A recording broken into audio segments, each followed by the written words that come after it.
La Sociedad Española de Radiodifusión presenta... Ser... ¡Viva la radio! Podcast. Siempre.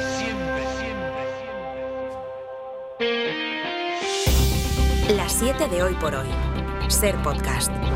Hola, muy buenos días. Al menos 40 personas han muerto esta madrugada y otras 60 han resultado heridas en un ataque del ejército israelí al sur de la Franja de Gaza. Ha sido en un campo de refugiados cerca de Han Yunis, en Masawi. Era un campamento de tiendas de campaña montado por una ONG británica hasta esta noche, de los pocos sitios que todavía se consideraban una zona humanitaria, un refugio humanitario dentro de la franja.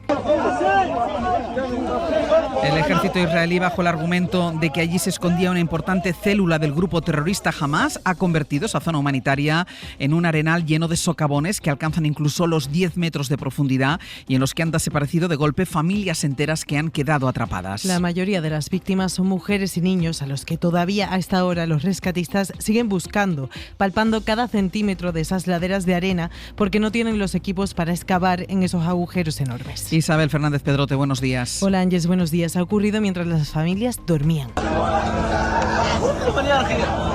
A pesar de las imágenes que publican hasta ahora medios como Al Jazeera o la agencia Reuters, Israel asegura que ha sido un ataque preciso contra terroristas y que hacía horas que se habían tomado las medidas necesarias para proteger a los civiles. El ministerio controlado por Hamas lo niega.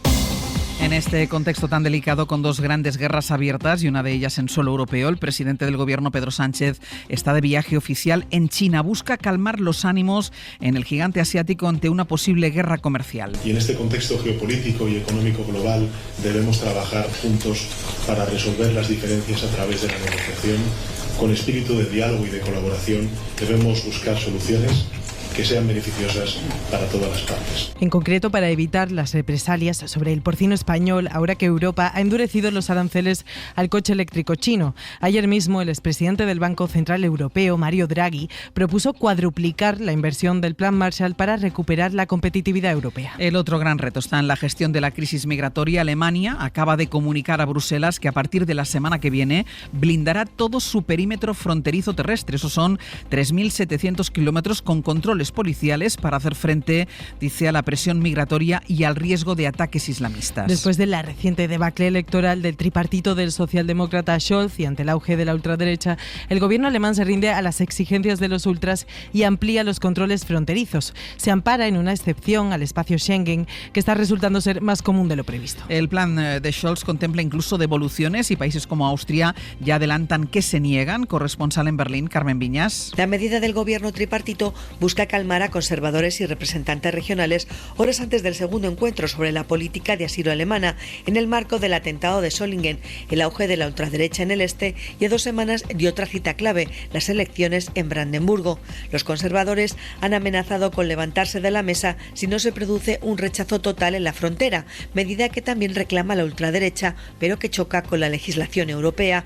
Así que de momento el gobierno del socialdemócrata Scholz suma Francia, Luxemburgo, Países Bajos, Bélgica y Dinamarca a los controles que ya existían en los cruces de Suiza, Austria, República Checa y Polonia. Lo explica la ministra del Interior, Nancy Faeser. Hasta que logremos una sólida protección de las fronteras exteriores de la UE, necesitamos reforzar los controles en nuestras fronteras. Esto servirá para limitar aún más la inmigración irregular y proteger contra los graves peligros que plantean el terrorismo islamista y la delincuencia transfronteriza.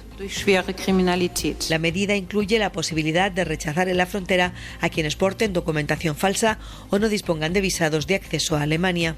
En el centro del debate internacional, pero también del nacional, sigue Venezuela. El líder opositor Edmundo González Urrutia asegura que fue él quien prefirió abandonar su país, que lo hizo para evitar más dolor, y agradece al gobierno de España la protección internacional. Esto en la víspera de que aquí en España el Congreso vote hoy una iniciativa del Partido Popular para reconocerlo como ganador de las elecciones. La cuestión es que en las últimas horas la dirección del PP ha dado un giro de guión. No solo defienden que su asilo político en España no es más que una ventaja para Maduro, sino que ahora creen que es momento de recordar que la verdadera candidata es María Corina Machado. El responsable de política exterior del PP, Esteban González Pons, escribió ayer en redes sociales que ella no pudo ser cabeza de lista porque el régimen la inhabilitó y que ella sigue hasta el final, que ni se vende ni se rinde ante la dictadura. Esta madrugada, precisamente, María Corina Machado ha lanzado un mensaje a todos sus aliados. Su salida, en mi criterio, no lo cambia absolutamente nada. La urgencia se mantiene. Todos los gobiernos aliados al régimen régimen, sabemos que Edmundo González Urrutia es el presidente electo de Venezuela.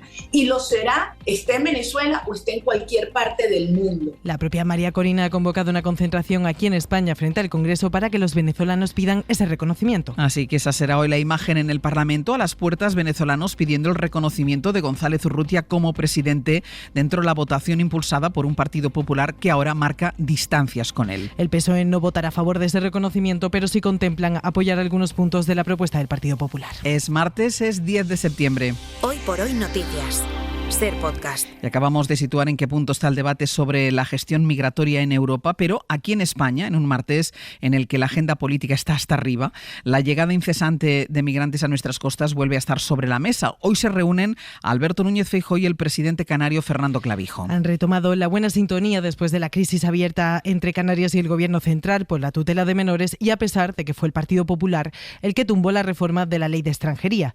Ahora Clavijo pide al Gobierno y a la oposición que negocien juntos y ayer Feijóo dijo que Giorgia Meloni en Italia es el ejemplo a seguir en la gestión de esta crisis. Mariela Rubio, buenos días. Buenos días. Y Feijóo viaja a Canarias para tratar el pacto migratorio y lo hace defendiendo el modelo Meloni. Después de meses de tensión entre el PP y Coalición Canaria por este asunto, sobre todo por la negativa de los populares a apoyar la reforma de la ley de extranjería, ahora ambos partidos exhiben sintonía en una suerte de frente común para presionar al gobierno, mientras las negociaciones a tres bandas continúan, aunque de momento sin resultados.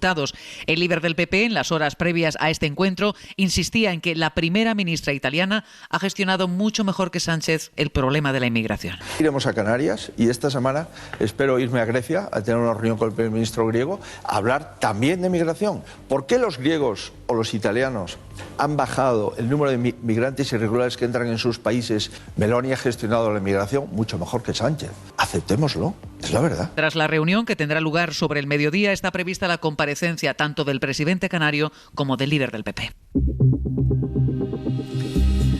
Y esta mañana hay también pleno del Tribunal Constitucional. Y ahí está previsto que por unanimidad se admita a trámite la cuestión de inconstitucionalidad presentada por el Supremo contra la ley de amnistía. El fallo tardará entre 6 y 8 meses. 7 comunidades presentaron ayer los suyos, todas del PP, menos Castilla-La Mancha, gobernada por el socialista Paje. Y hoy también hay Consejo de Ministros. El Gobierno vuelve a impulsar los presupuestos para el año que viene con la aprobación de la senda de déficit. Aprueban ese techo de gasto por segunda vez y conscientes de que aún no tienen los apoyos para sacar las cuentas adelante. El Ejecutivo insiste en que lo conseguirá. Y además del Consejo de Ministros saldrá también un Real Decreto para reforzar y equiparar los beneficios laborales de las empleadas del hogar. Tendrán reconocimientos médicos gratuitos y los empleadores estarán obligados a hacer evaluación de riesgos en el hogar. Javier Ruiz, buenos días. Buenos días. Sí, así va a afectar la nueva regulación a empleadores y a empleadas.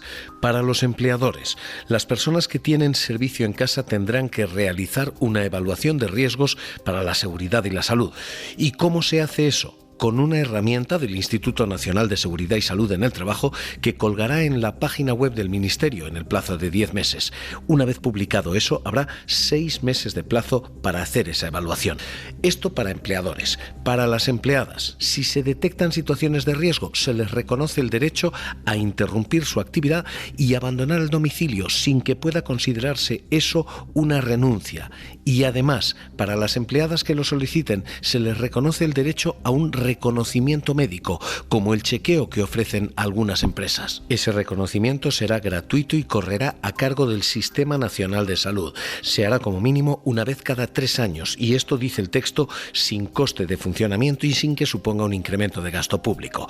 Esto es lo que se aprueba hoy. El texto, que ha adelantado el país y al que ha tenido acceso la SER, adelanta además una batería de futura legislación. Más de la mitad de las personas que se quitaron la vida en 2023 tenían restos de ansiolíticos en la sangre. Esto no quiere decir que fuera la causa de su muerte, pero sí que los consumían y que tenían acceso a ellos. Según los datos de Justicia, de las 5.000 llamadas que recibieron el año pasado, casi 800 fueron por intoxicaciones con psicofármacos en niñas y adolescentes entre 11 y 15 años. Mario Lalaurido. Hasta las autopsias de los suicidios y los informes toxicológicos demuestran que España tiene un problema con el consumo abusivo de psicofármacos y ansiolíticos. Los tomaban la mitad de las personas que se quitaron la vida en 2023. De un importante porcentaje de presencia de derivados ansiolíticos y concretamente de benzodiazepinas, porque aparecen en la mitad de los casos, incluso superando la frecuencia de los antidepresivos. Estoy hablando de hallazgo en la sangre de las personas fallecidas. El secretario de Estado delegado de Justicia, Manuel Olmedo, da otro dato muy preocupante. De las 5.000 llamadas recibidas por intoxicaciones, más del 80% fueron por ingesta de psicofármacos y de ellas 735 fueron casos de niñas de 11 a 15 años frente a 140 varones.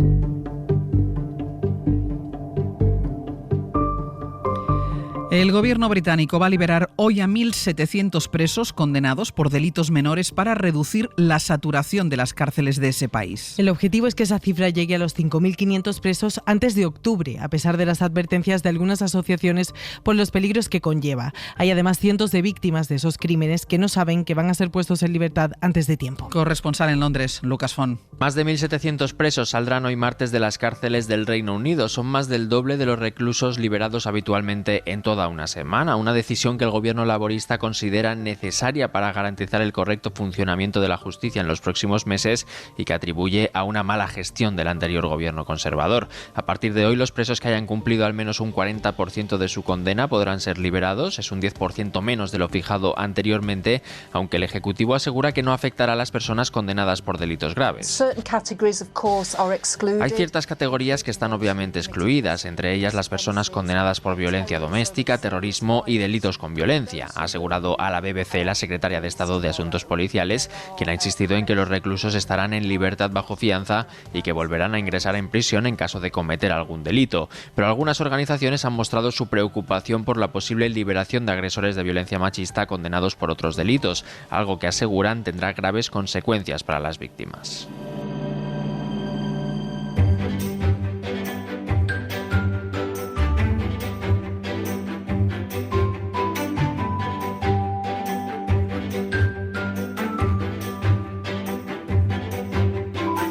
Vamos a dar una vuelta, como siempre, a esta hora por la red de emisoras de la cadena SER para buscar algunas noticias del ámbito local. En este caso, en el día de hoy, noticias de Baleares. En Radio Mallorca está Juan Antonio Bauzá. Buen día. ¿Qué tal? Buen día. O de Andalucía, en Radio Sevilla, está Diego Suárez. Diego, buenos días. Hola, Ángels, buenos días. Cuéntanos esto de que un capataz de la Semana Santa de Granada, sin él saberlo, se ha convertido en protagonista de una campaña publicitaria en el metro de Nueva York. Sí, fíjate la impresión de que tú vas paseando por Manhattan y te encuentras en todas las bocas de metro una foto tuya a todo trapo, los americanos mirando y bueno, sin saber tú realmente por qué, anunciando una cosa de la que no tienes nada que ver. El protagonista es Paco, el de la carne, es un conocido empresario hostelero de Granada. Él ha sido capataz de un paso de Semana Santa. El capataz es el que va, el hombre enchaquetado que va delante del paso mandando a los costaleros y guiando el paso en la Semana Santa. Y la campaña la vio una empleada de Paco que estaba de vacaciones este verano en Nueva York. Su hijo le dijo: mamá, mira, ahí está tu jefe. Y efectivamente ahí aparece Paco, vestido de capataz, con su terno negro y con la mirada extasiada, porque él estaba mirando a su virgen.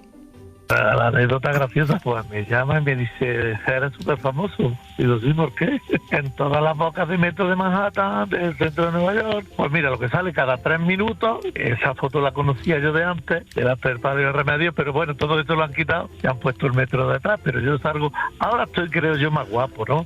Bueno, el hombre se ve ahora más guapo. La campaña, Ángels, es de la empresa Epidemic Sound, es un repositorio de sonido y canciones libres de derechos mediante suscripción. Tiene como eslogan: tú pones la idea, nosotros ponemos el sonido. Y se ve a este hombre, a Paco, con esa expresión emocionada, trajeado delante de su virgen, mandando el paso en Semana Santa.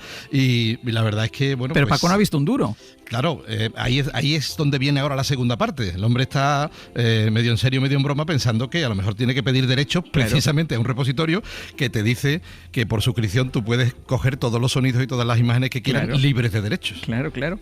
Un joven alemán ha encontrado una manera drástica de terminar con el funcionamiento del aire acondicionado en su habitación del hotel. Lo arrancó de cuajo, ¿no? Tal cual, un turista alemán de 21 años acabó en los calabozos porque decía que el aire acondicionado de su habitación en el hotel en el que estaba enfriaba mucho, así que entendemos que apagarlo le sabía poco, y lo que hizo fue liarse a golpes con él hasta que lo arrancó. Incluso, según los trabajadores del hotel, se presentó en la recepción con parte de la máquina en brazos explicando: oye, que esto enfría mucho y no me va bien. Una patrulla de la policía acudió al hotel, los agentes comprobaron los desperfectos que habían ocasionado, arrancando el aire acondicionado y causando daños en el sistema eléctrico de las tuberías, y evidentemente pues fue detenido por un presunto delito de daños. Como si aquello de a grandes males, grandes remedios, pues ahí está. En Jaén se ha levantado, Diego, un muro en La Guardia por un conflicto vecinal con la basura. Sí, está el muro de Berlín, está el muro de Trump en México y ahora está el de La Guardia en Jaén, ese muro que divide dos municipios, por un lado Jaén capital y por otro La Guardia, que está pues pegado al municipio de la ciudad, que para más Inri Ángels están gobernados los dos por el Partido Popular. En La Guardia levantaron los bloques de hormigón porque los vecinos de La Manseguilla, que es una urbanización de un barrio de Jaén capital, pues iban allí a tirar la basura. No se han puesto de acuerdo y los vecinos dicen que, bueno, pues se ha hecho porque no se ha cumplido el compromiso de los políticos. Los mismos propios vecinos nos sentimos engañados totalmente, políticamente nos sentimos engañados, por una parte y por otra, porque no han cumplido lo prometido.